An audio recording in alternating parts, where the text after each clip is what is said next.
Think about it. You first met your soulmate within 2 months of you were born. Without her, I wouldn't be alive today. Between there and now, we have encountered so many things together. Welcome to Accidental Entrepreneur by Ruben, another edition of it. Today I'm going to talk about my soulmate, my partner in crime, Ahila. In this version of it, I'm going to talk about all our commitment, compassion, and competition which we went through. First, I met Ahila, after 2 months. As a tradition from in Sri Lanka, we take, the parents take the kids to a temple. And since we were born about 15 days apart, Ahila and my family brought, both of us to the same temple the same day. And, Ahila's mother still reminds us, seeing, my family there, bringing me there. And after that, we met at our elementary school where we were in same grade in a two different division at there. There we were know each other a little bit, but we didn't interact enough. And she was the prettiest girl in our grade, as well as she's very smart too. So then after the 5th grade, I went to Hartley College. She went to Methodist High School, and I met her back at our in 11th grade. That's where we started, competing against each other. She's very smart. She always wanted to be the number one. She would remind me that she always wanted to beat me in all the classes. Most of the time, physics, she did very, very well. But still, I was there. I would compete with her. After that, during that, we went through many different, as I said, competition. And I knew how compassionate about her and her family. And then, her commitment to studies to get into a good college. And in a similar way, I was passionate about cricket. I was passionate about, studying. And I was passionate about pride and everything.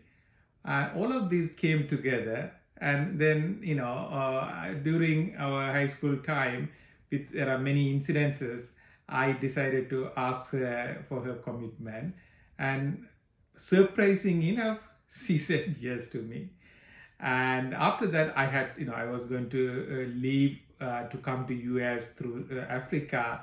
And, she was brave enough to go and tell her father and mother about our relationship. And then I went and met her father when I was 18 and told him that I promised him I'll come back and marry her after my education in US. It was, think about at 18 years old, you are making this big of a commitment. And, at 18 years old, she made a big of a, decision to tell her parents about us. After that, we stayed apart for 10 years. She went to medical school in Jaffna. I went to US. I completed my studies, and then I got a job and started working.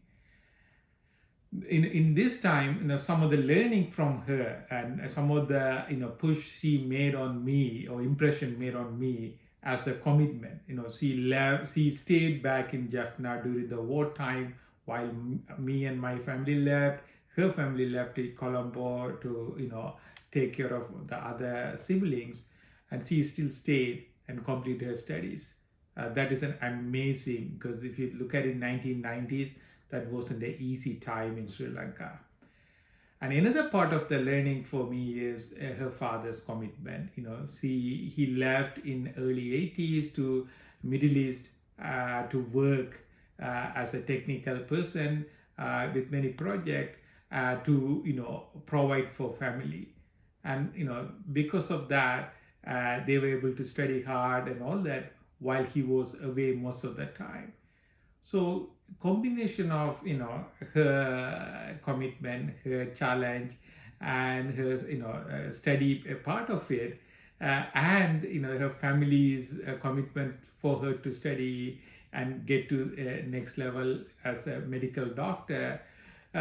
All of those told me a lot of these when I started the startup.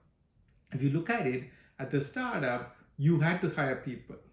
There, you had to make sure you are compassionate enough for people to be, brought in, and they had to feel the trust and do that.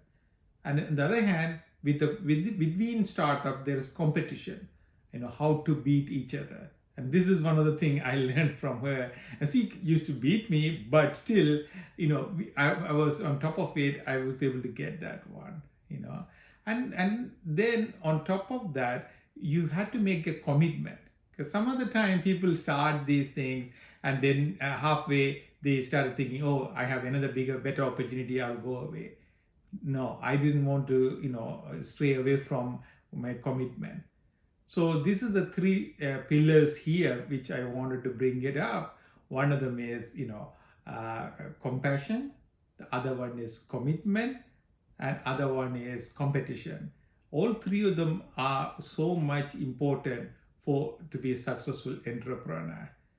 Please go ahead and read my this week article, which I describe a lot more in detail, and we will see you next week. Thank you.